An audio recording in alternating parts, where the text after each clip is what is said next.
9 islands along the Cape Fear River are home to thousands of birds, and no humans are allowed. But today, WWAY anchor Hannah Patrick got to ride along with one of the people who patrols and monitors the bird islands to give us a closer look. That's a laughing gull.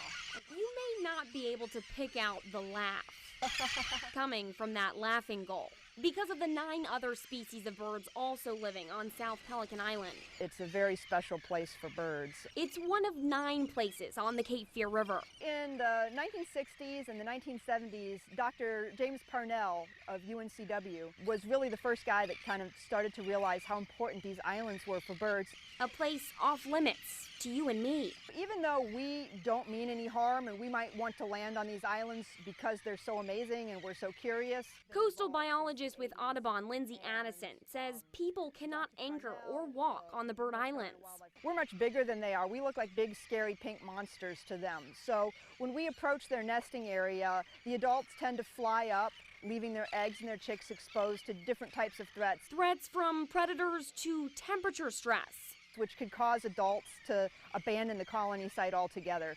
Addison says the islands on the Cape Fear River are home to almost a third of the state's bird population. So if you do see someone walking along one of the 9 bird islands, it's probably Addison, tagging birds, counting or monitoring them, or making sure no one else is walking around the island. The islands are closed to landing from April 1st through August 31st, and that's for the protection of these birds as they raise their young. Because it's a very special place, not found in many places. Although there are bird islands all along the coast, there's not a lot of places for them, and so that's why it's very important that we keep those places that they can use that do have the right combination of characteristics, that we keep them safe for the birds. On South Pelican Island, Hannah Patrick, WWAY News.